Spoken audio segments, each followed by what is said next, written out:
Welcome back to Sports by GSMC Podcast Network. I'm your host, Jeremy Lapidus. If you were just tuning in, we've done a lot of trade deadline talk, going over some of the biggest deals going on around the world of baseball. Some of the big ones still coming up as the deadline is over 24 hours from now. We also went over Jordan Love signing a massive contract. We're going to stay in that division actually today. Take a look at the rival Minnesota Vikings for our off-season review and preseason predictions. That's what we're going to focus on in just a second. But before we do, remember, if you would like to be an even bigger part of the show than you already are, all you need to do is go to GSMCPodcast.net. Leave a tip or donation with a message in it. That message should pop up on the bottom of the screen for you, me, and everybody else around the world to see.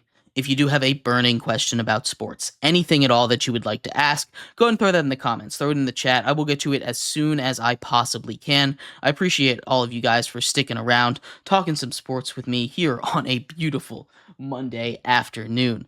But like I was saying, we're going to get right into our continuing series. We're almost halfway done. Can you believe that? By the end of the week, we are going to be halfway done with the NFL. The NFL season is right around the corner. I believe the first NFL game, the Hall of Fame game, kicks off on Thursday. So that means football is here right around the corner. I cannot wait. But we're going to break down the Minnesota Vikings offseason here for you. And we're gonna start off with obviously the headliner, the change at quarterback. The Vikings, for the last almost 10 years at this point, actually, have had Kirk Cousins at the helm of their ship. Kirk Cousins has been reliably very good. Right. And, that's kind of put the Vikings in a tough spot, where, hey, he hasn't been a guy that's been able to push them over the edge, but he's kept them competitive consistently. And that is a very, very good spot to be if you're a team, right? You always have a shot, but they always seem to be that odd man out in that picture. But Kirk Cousins officially moves on. He joins the Atlanta Falcons, who we talked about a couple of weeks ago, signing a massive 4-year, $180 million deal with the Atlanta Falcons. He's the new quarterback there. They've got their own quarterback situation going on, but to replace him, and we've talked a lot about how important quarterback is today's show, they bring in Sam Darnold, former number 3 overall pick. Sam Darnold, he and new draft pick that they drafted with the 11th overall pick, Mr. J.J. McCarthy. And if you've been listening for a while, you know my feelings on J.J. McCarthy. Not a big fan. He is a guy that I don't think is built to be in an NFL offense. He was surrounded by incredible talent at Michigan. Now, if there is a place that he can succeed, it is Minnesota. They have a great offensive line. They have some of the best weapons in the league, the best wide receiver in Justin Jefferson. They have a great number 2 to complement him in Jordan Addison, although reports are he might be suspended for a couple of games. I heard 3 games after his DUI that he had over the offseason. TJ Hawkinson, one of the best tight ends. I really, really love the move for them to go out and get Aaron Jones. Aaron Jones, in my opinion, is one of the most underrated backs in the NFL. I don't really understand what the Packers are doing letting him go. I know he's a little bit older. He's had some injury history, but, they replace him with Josh Jacobs. And we'll get to that probably tomorrow, actually, if we do sometime later this week when we do the Packers. I'll do a bigger breakdown on that situation because that's something that I absolutely disagree with. I love Aaron Jones, and I think his ability as a pass catcher to basically be another wide receiver out there on the field. I've never seen another running back be so consistently sent out in deep routes and have the hands to go and make those catches. His explosiveness out in space and his ability when he's on the field, again, he does have injury history. I'm well aware of that, but he's never been the number 1 sole only back in Green Bay. He was splitting touches with Jamal Williams, and then he was splitting touches with AJ Dillon. He never got his chance, and he's going to get his chance in Minnesota, and he could potentially have a breakout season. Not that he needs to break out any more than he is. I mean, when he was healthy this last season, he's the most explosive players in the league, but you just have to be ready for when he's not healthy, or if he's not healthy. And they have Chandler back there fine. But a great Minnesota offense. And their defense, while it does need some work, I do like what they did so far as offseason. I'm a big fan of a lot of the defensively. You know, you go Dallas Turner. You did have to give up a fair amount to go get Dallas Turner. But he's not talented. I love Andrew Van Ginkel at linebacker with him. They run a lot of blitzes under. Excuse me. They run a lot of blitzes out there in Minnesota. And, you know, they needed some defensive line, some pass rush, so that they didn't have to blitz as often. Now, the corner situation, it could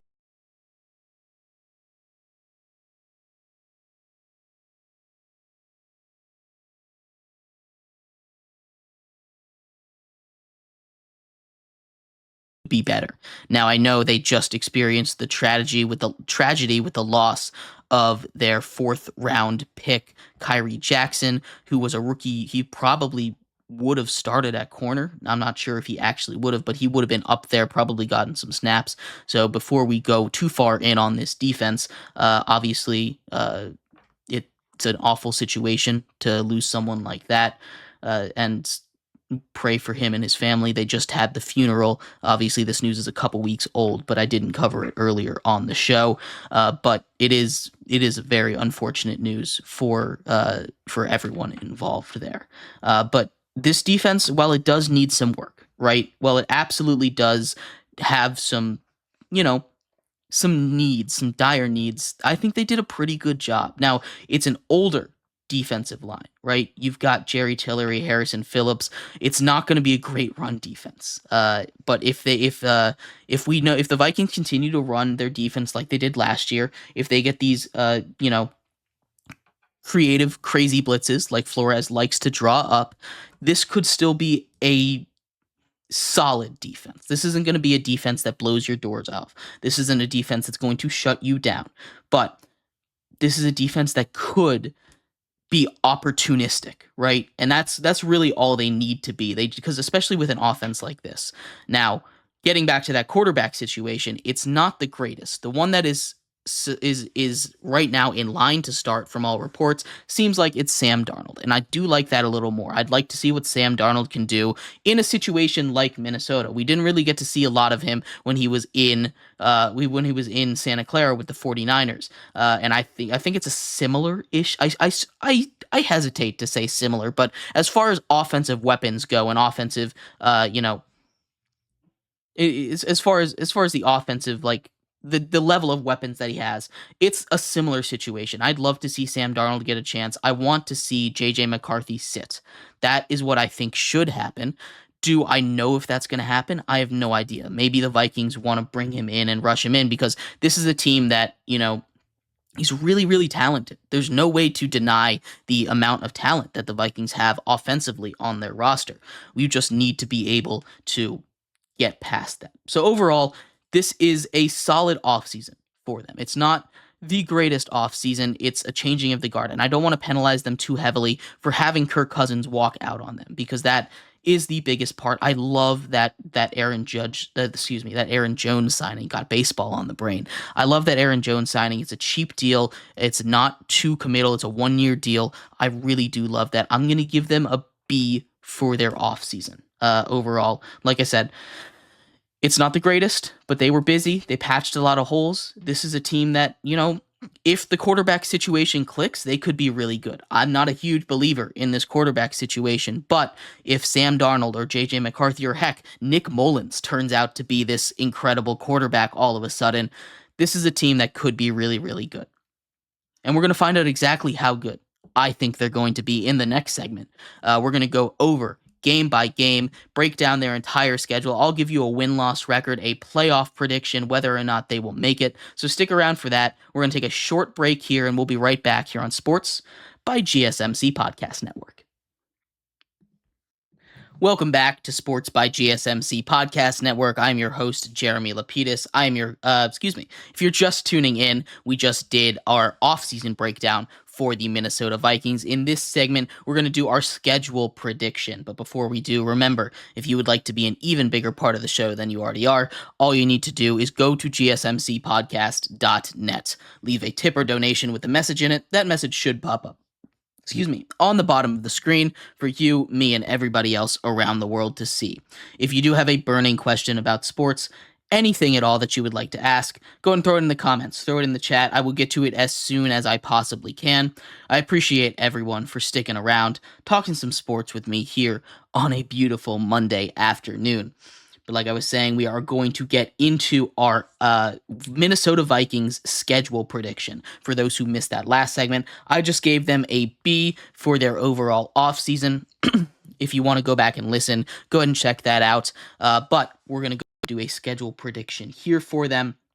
The Minnesota Vikings, obviously in the NFC North, it's not the most difficult schedule. It's not the easiest schedule either, though. You're going to take on the AFC South, consisting of the Texans, the Jaguars, Colts, Titans. A couple of those teams, the Texans might even be Super Bowl contenders. A couple of those are playoff teams. You are as well taking on, you're also taking on the NFC East, and with the Eagles and the Cowboys, they might give you a challenge. The Commanders might be a surprise. We talked about them early on in our prediction series. The Giants, I'm not too worried about, but the Giants is where we start.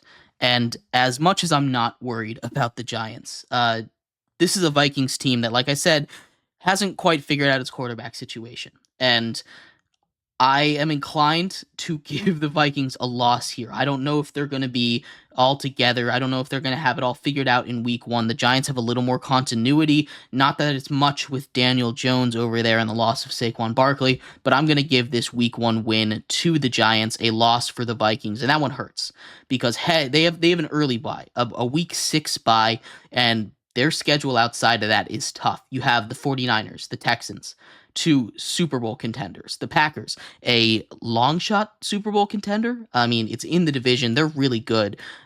You have the Jets, another long shot Super Bowl contender. Then you have a bye, and then you have a Vikings. And then you have the Lions, another maybe Super Bowl contender there, right? So you start off your season with the Giants, and then, 6 and then you go straight to 7 straight playoff teams from weeks 2 to 8, not including the bye.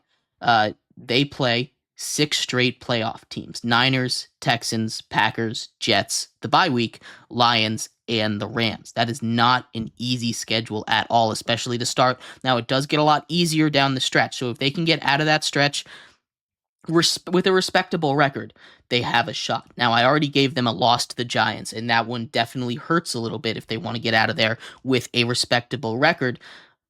Week 2 and 3 against the 49ers and the Texans, I don't think it's going to be necessarily that close. I know I kind of just compared the Vikings to the Niners in the last segment. That's not going to be it. That's not going to be a win for them. They fall to 0-3 after their first 3 weeks. Again, a tough schedule. Doesn't get much easier. They take on the Packers in Lambeau, and I'm going to give them a win here. I don't think this is a Vikings team with as much talent as they have that will fall to 0-4. I just think this is a better team than that. They have heart. We've seen that a couple seasons ago. This is still largely the same team that won all those one-score games. And you have Justin Jefferson, and he is good for, a takeover once in a while. So I'm going to take the Vikings in week 4 against the Packers in Lambeau. They move their record up to 1-3. Then they take on the old Packers quarterback, Aaron Rodgers, at home as he returns to Minnesota, I believe for the first time since he left, against the Jets. And I'm going to say Aaron Rodgers continues his reign of terror over there with the NFC North. I'm giving the Jets a win. So heading into the bye week, again, a tough beginning of the schedule. I'm giving the Vikings a 1-5 record. Heading off of the bye, they got time to prepare. They take on the Lions. The Lions coming off a game against the Cowboys. Not an easy game. That's on the road in Jerry World. I'm giving the Vikings a win here off the bye. Take that momentum to LA. They take on the Rams. Matthew Stafford takes care of business. So after 8 weeks, they've won 2 games. They're 2-5 heading into the rest of the AFC South segment of this schedule, right? They get the Colts, Jags, and Titans all in a row, and I'm going to say they sweep that. I'm going to give them a 1, 2, 3 straight wins. Get that up. Now you are 5-5 after week 11. You're in the playoff hunt. You just need to have a nice end of season run. Down the stretch, you get the Bears, the Cardinals, the Falcons, the Bears again, the Seahawks, the Packers, and the Lions. So it's not going to be the easiest schedule in the world. It's not going to be the hardest. It's just kind of middling, which is kind of where the Vikings are right now. Week 12, after bringing the record back to 500 with those 3 straight wins against the Colts, Jags, and Titans, 2 of those on the road, they head to Chicago. And I think that 3rd straight road game is going to be too much for them. I'm giving the Bears a win against the Vikings. And that kind of takes the wind out of their sails, unfortunately. They head back home. They get a little bit of a home stand here. 3 straight home games after 3 straight road games. They take on the Cardinals, Falcons, and Bears. And against those 2 bird teams, the Cardinals and the Falcons, I think Kyler Murray is going to be able to run all over this defense. I kind of mentioned it a little bit, how this defense isn't great against the run. I think the Cardinals are going to be able, with the combination of James Conner and Kyler Murray, to wreak havoc on the ground against this Minnesota defense. So I'm taking the Cardinals in week 13. The Falcons in week 14, again, Bijan Robinson is going to do his thing. They do get back week 15. They get a win against the Chicago Bears. They're not getting swept by Caleb Williams and the Bears here.